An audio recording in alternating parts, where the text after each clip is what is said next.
Hello, myself Dr. V. Thrimurthulu, professor in the Department of CSC, MLR IT. And today's topic is beam search algorithm in artificial intelligence. The overview of that one is beam search algorithm, what it is, what are the characteristics of beam search algorithm, and algorithm flow I will discuss, and with one or two examples. And what are the advantages, disadvantages of beam search algorithm, and what are the applications of beam search algorithm. And this is covering in R22 syllabus in second unit. And what is the beam search algorithm? It is a heuristic search algorithm that navigates the graph, like it is a very clearly it is showing, by systematically you are expanding the most promising nodes within a constrained set. Most promising nodes within a constrained set. That is the one of the main advantage with this. This approach combines the elements of breadth first search. It is a nothing but a hill climbing algorithm. If it is the width is the one, means that is nothing but hill climbing algorithm. And it is the beam width is, if it is the infinity, means it is nothing but a breadth first search algorithm, like that. Okay. To construct the its search tree, by generating all successors at each level, we are generating the successor levels. However, it only evaluates and expands a set of number with the width w only, with the width w of the best nodes at each level, and based on their heuristic values. Based on the heuristic values, it is going up to the based on the w level, width level only, and based on the branching factor also. This selection process is repeated at each level of the tree. So here see, the width of the beam means what it is. This parameter defines it mainly defines the number of nodes considered at each level. At each level, how many nodes we are considering, it is showing very clearly. The beam width W directly influences the number of nodes evaluated, and hence the breadth of the search. The branching factor is the another important factor here. So if the B is the branching factor, the algorithm evaluates W into B beam width into and B branching factor nodes at every depth. Every depth it is going up to the W width level, but selects only W per further expansion. Once it is over, means width level, then it is expanding the next branch level it is going.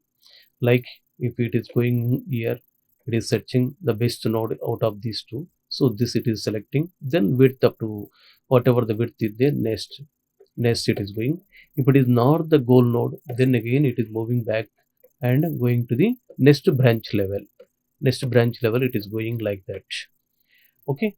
So completeness and optimality. When it comes to completeness, the restrictive nature, it is the nature of beam search due to limited beam width only, so that it may not be are getting the completeness, can compromise its ability to find the best solution, as it may prune potentially optimal paths. But definitely it is getting the optimal path, but sometimes you may not get the optimal path. The completeness also may not get, because if it is the behind that one, means we are not moving. Suppose if it is the goal node, this one, we are not going, we are not searching that one. So that we are missing the completeness. We are not getting the path. Then memory and efficiency.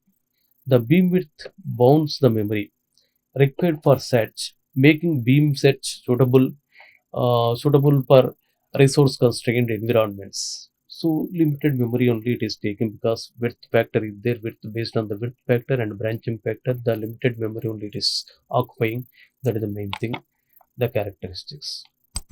And the process of beam search algorithm, how it is going on. First, the process of beam search can be broken down into several steps like this. The first, we are initialization. Start with the root node and generate its successors. Find the which is the best goal node, best node, you can identify it. Then node expansion. If it is that node is the next node is the best node, means you can expand that one. From the current nodes, generate successors and apply heuristic function to evaluate them. Using the heuristic function to evaluate the best successive nodes, you can identify it. Then select that one. Select the top W nodes according to the heuristic. Based on the heuristic values, you can identify it. So what are the best nodes? Then up to that width depth level you are going these selected nodes from the next level to explore.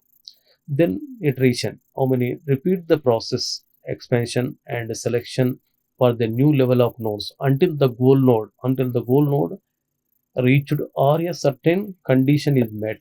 So till we are reaching the goal node, we are continuously searching the successive nodes. The iteration is going on, but the iteration is we are limited iterations based on the width factor and based on the branching factor. The termination, the set stops when the goal is found or when the no more nodes are available to expand. Suppose we are width is the suppose one means that is nothing but hill climbing algorithm. Already I said it is nothing but hill climbing algorithm because each and every node best successive node only it is going on, and then again it is searching. The branching factor means next level it is going next level. Okay. Suppose if it is the width is infinite, it is nothing but a best first search algorithm. It is nothing but a best search algorithm. Same how it is the best search each and every node it is going on, then identifying the width what is the best node, again going again next level. Like this it is going width level and breadth level it is going on. So here also same like so the beam search algorithm it is the limited width only. So that what it is the memory occupation also it is the very less in these cases. Learn one rule algorithms is a general to specific beam search approach. Function is practical implementation of beam search designed to derive a single rule that covers a subset of examples. It utilizes general to specific greedy search, guided by a performance metric to identify the most effective rule, that is the learn one rule. That is, we are following in beam search algorithm. The algorithm execution flow clearly are mentioned here. So starting, that is the start node, initialize the node, root node, and found to false. If it is the false means we are terminating, or if it is the true again it is going on. Then search loop. If the current node is goal node, so found true, we are getting the goal node. So terminate it and show the result. Otherwise, find successors and estimate the cost based on the evaluation function, based on the heuristic values. Based on the heuristic values, you can find out the what is the best node, estimate the cost, and storing them in a open list. Storing them in a open list. Continuously select the top width elements from the open list for expansion. This is the width of the elements, best width elements. Suppose the width is the 3 means 3 elements you can identify it, that can keep it in open list. Okay, further expansion, evaluation. So while we are going on say iterations, the goal is found during the expansion, return s. If you are getting the goal node, return s. Then if the it is not goal node means again the same process is repeating again. Same process is repeating. If the search concludes without finding the goal, return no. Suppose width you are limited width, but within that limit and next branch factor suppose 2 means, then only 2 levels only you are going on up to width 3. Then if it is not goal node means what it is, you are terminating, you are not getting the completeness. So that is the beam search algorithm. Only width, based on the width only, limited nodes only you are exploring to find the goal node. So types of filming algorithm. This is the one of the example is there. Consider a search tree here. So width factor is the 2 and branching factor 3, and only 2 nodes are black nodes. These are the black nodes it is. This is the 1, 2, 2 width. Like each and every level you are identifying the based on the width 2 levels only it is identifying. So first it is going on like this. Then branch factor up to 3 levels, up to 3 levels. If it is not goal node you are not finding means again you are going back to here and taking the next level, to find the best node, evaluating based on the heuristic values, which one is the best. So that node you are approaching like this is the best node out of these 3. Then again you are expanding this one, You are expanding this one. When you are expanding this one, it is the 3 nodes. Out of these 3 nodes, this is the best node. So you are approaching that one. If it is the goal node, means you are terminating and return success like this. Otherwise, return no.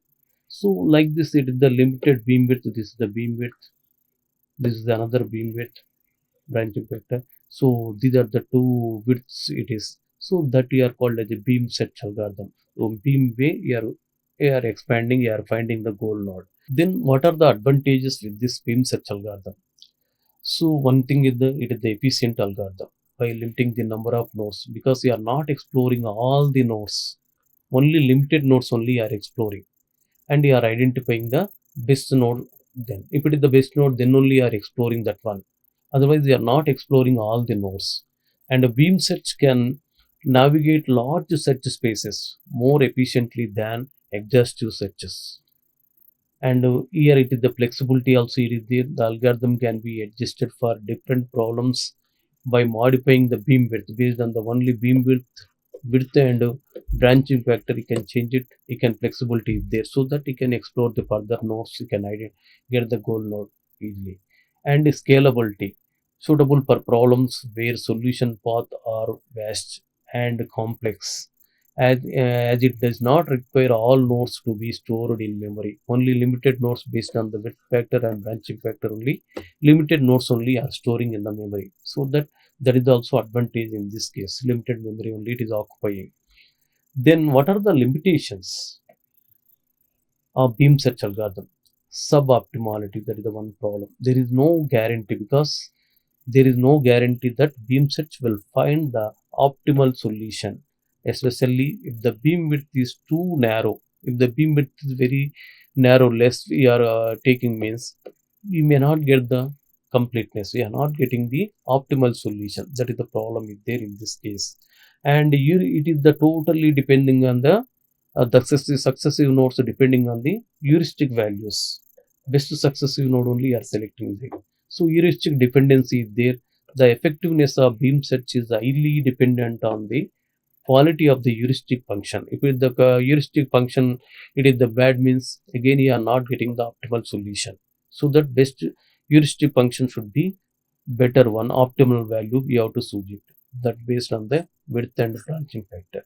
Pure heuristic can lead to suboptimal searching and results, poor results you are getting. So these are the advantages and limitations of the beam search algorithm. And coming to the what are the applications of beam search algorithm? So widely used in various fields including natural NLP, natural language processing. We are using the beam search algorithm for tasks like mission translation purpose and speech recognition purpose, where the goal is to find the best sequence of words or phonemes.